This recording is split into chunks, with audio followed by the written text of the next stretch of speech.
Welcome back to Royal Watch Daily, your trusted source for the freshest insights, exclusive angles, and the real stories shaping the world of Catherine, Princess of Wales, and the entire royal family. Today, we're diving deep into a dramatic twist that's sending shockwaves through celebrity and royal circles alike. Buckingham Palace's resolute stance amid Harry and Meghan's abrupt dash back to the UK, sparked by Tyler Perry's uncompromising demand. On a crisp, wintry morning in January 2026, Prince Harry and Meghan Markle quietly departed California.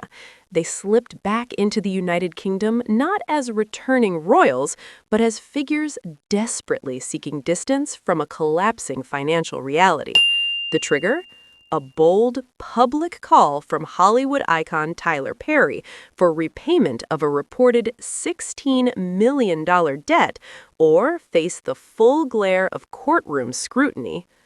What they've long framed as a story of bold independence crumbling under external pressures now reveals a far harsher truth, one of overreach, broken promises, and unsustainable choices. This is The Crown's Reckoning, a candid exploration of the Sussexes' hurried retreat and the unraveling of their high-stakes American venture. The Crown's Reckoning, when dreams built on debt come crashing down. The ultimatum came from the very person they once hailed as a lifeline. In late December 2025, Tyler Perry, the visionary billionaire behind countless blockbuster successes, stepped forward on his platform with measured but devastating clarity. His message was direct. Meghan and Harry, the time has come to settle the substantial loan for your Montecito home. Full repayment is due within 30 days, or legal action will follow. The clip spread like wildfire, escalating from tabloid chatter to a genuine financial emergency. This wasn't impulsive anger from a small-time lender.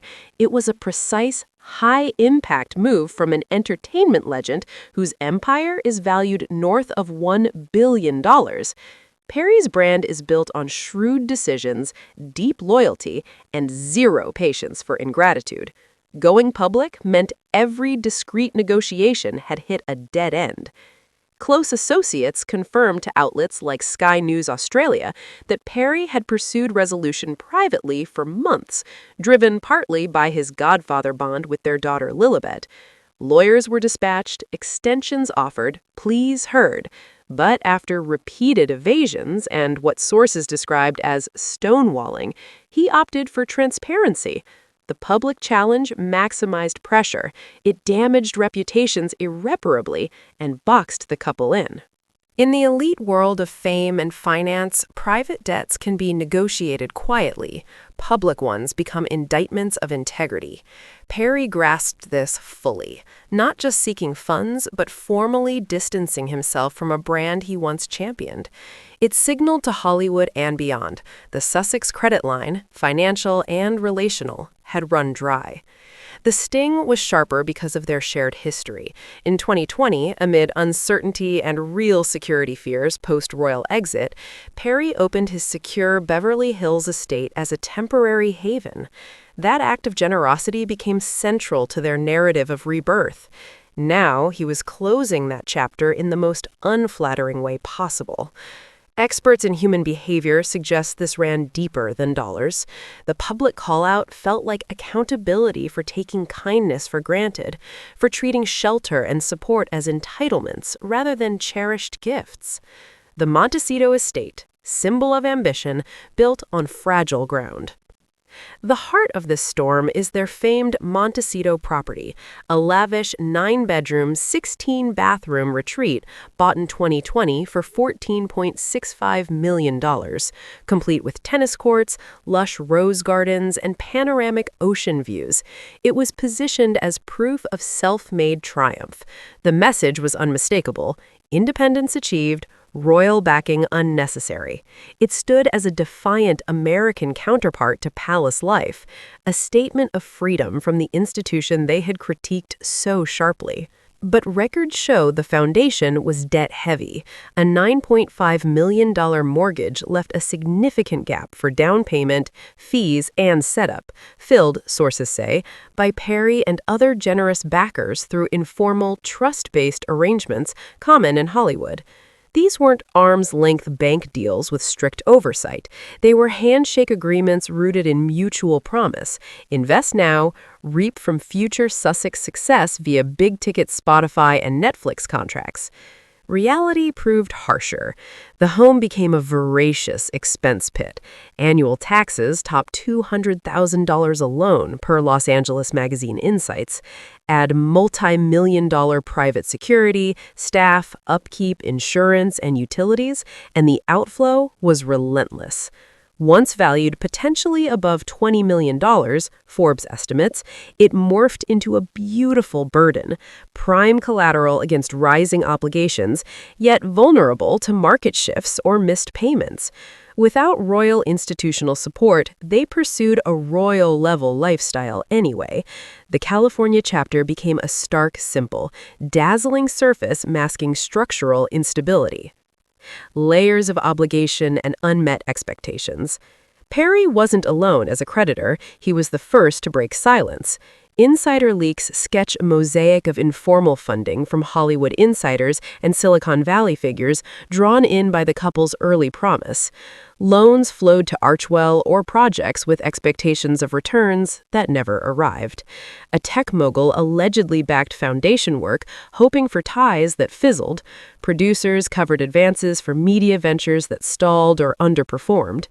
These were investments, not charity, and the returns dried up.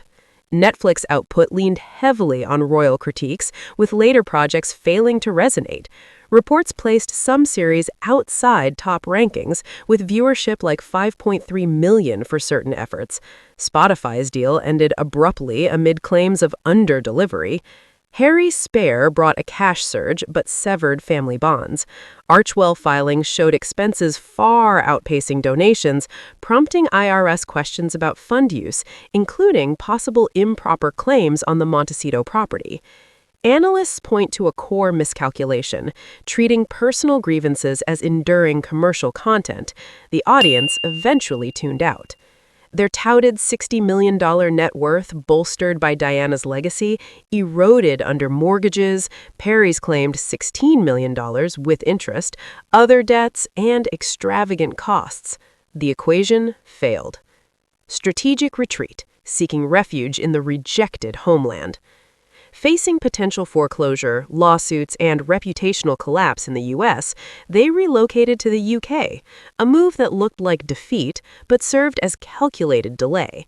Legal specialists explain U.S. judgments don't enforce seamlessly across the Atlantic. Perry would face lengthy, costly new proceedings in British courts, granting the Sussexes precious time. It also brings Harry nearer protected trusts tied to Diana and the Queen Mother, often structured to shield assets from creditors. UK residency complicates American claims.